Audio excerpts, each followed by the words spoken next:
Hmm. Most project managers are waiting for confidence to show up before they execute. Here's the truth. That is kind of completely backwards. You are waiting to feel ready. Your career, though, is just sitting at a standstill. Opportunities are passing you by, keep passing me by. I'm sorry, I just had a quick moment. All right, I'll get back to it. The people around you are moving forward without you. Nobody in this space is going to tell you what I'm going to share with you today. But if you ever felt ready on the inside and invisible on the outside, this one is going to hit a little bit different. I love that quote by Alex Hormozy. He says, the hard part of friendship isn't outgrowing people, is learning how to draw new boundaries once you do. I've been there. I've been around people I've known for years, and every conversation somehow finds its way back to the past. Hey, ED, you remember that time you took that test and failed? Yeah, but that was like 8 years ago. You remember when you took that job and I told you they were going to downsize? Well, yeah, but we're still working with them.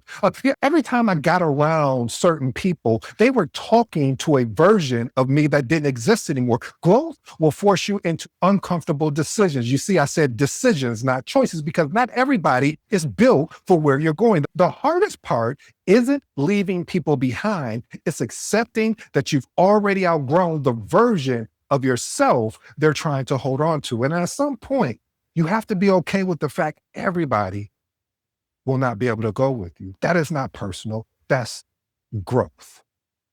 Principle number 1, progress requires you to outgrow people. Here's a realization, family. Something I had to accept was growth was going to change my environment. And not everyone is meant to grow with you at the same pace. As your mindset shift, your conversations, your priorities, and your standards shift as well. Why does that even matter? If your environment stays the same while you're trying to grow, it just creates friction. Experiment with these actual tips. Limit conversations that keep pulling you back into old patterns. Next one, spend more time around people focused on progress and not direction. Here's my professional advice. Strong professionals don't manage work, they manage their environment. And once I understood that, I understood the next principle. Principle number 2, nobody is coming to push you. Well, maybe they might. See, here's the realization. What I had to accept was the push I was waiting for had to come from me.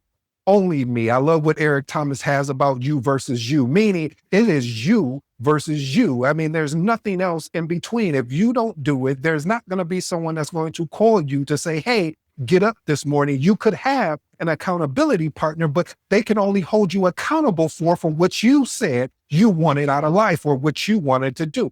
Let me give you an explanation on this. There is no perfect moment where someone steps in and drives your growth. Opportunity doesn't always come announced. They come when you're already in motion. Oh, I like that, family. Why does that matter? If your execution depends on external pressure, it will always be inconsistent. Experiment with these actionable tips. Set personal deadlines that don't rely on accountability from others. Next one, start tasks before urgency forces you to. Here's my professional advice. Self-driven execution is one of the fastest ways to stand out in any role. And a big reason people don't move on brings me to principle number 3.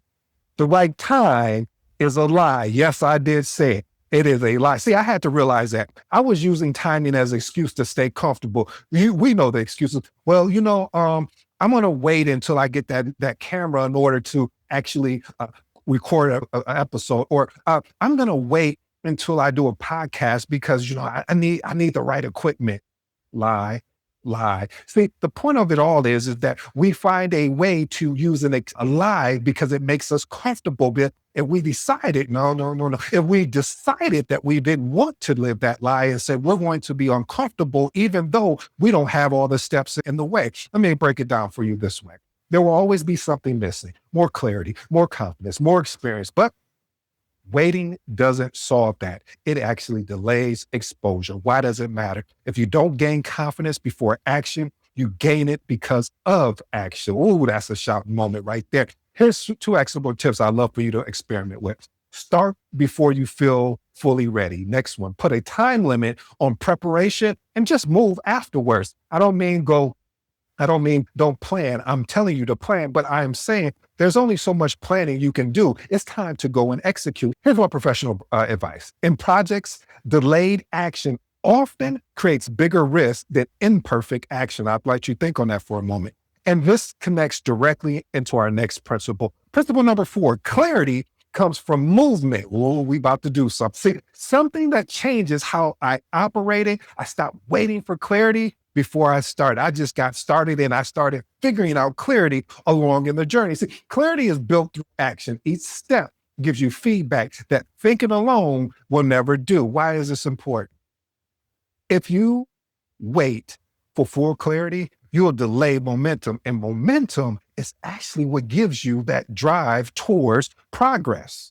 Experiment with these actionable tips. Take the first step, even if the plan is not fully laid out. Next one, use action as feedback, not failure. We're going to say that again. Use action as feedback, not failure. Here's my professional advice. Effective project managers adjust quickly. They don't wait for perfect certainty. But even when you start moving, you run into something else. Principle number 5, trust yourself before the room does. See, one shift I had to make, I had to stop relying on the room to validate my thinking. What am I saying here? I am saying if you get to a room, an environment, and you're hoping that they validate what you're thinking or what you're articulating, it'll be too late.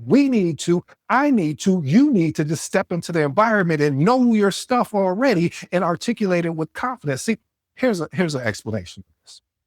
If you walk into a conversation unsure, it shows up. But confidence comes from being clear before you even speak. Why does this matter?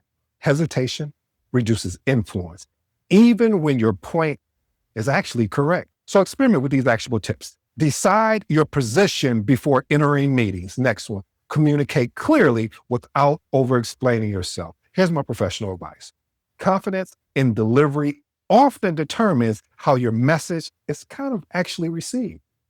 And the next one is going to reinforce that. Principle number 6, what you tolerate becomes your standard. I had to be honest about what I was allowing, not just what I was expecting, but what I was allowing. See, standards aren't defined by what you say, they're defined by what you accept.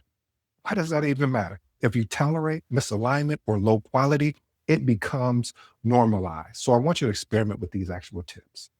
Address issues early instead of letting them build up. Next one, set clear expectation in conversations up front. Here's my professional advice. Strong leaders reinforce standards early, not after the problems escalate. And this is where most people actually get stuck. Principle number 7, knowing without doing is stagnation. I could walk off right now on that. But see, you have to recognize knowledge wasn't the issue. Execution was.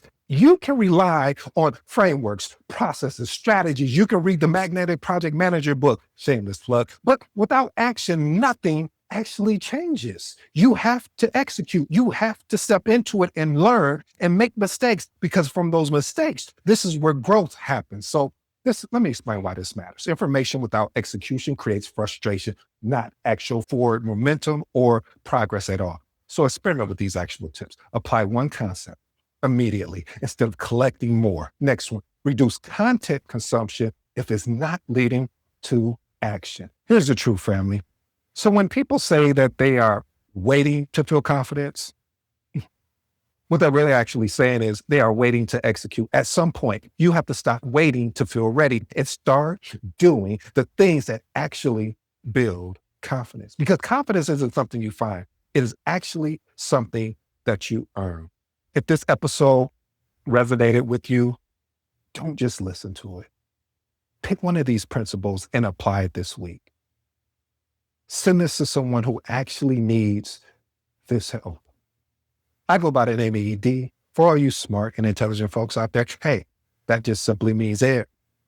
Until next time.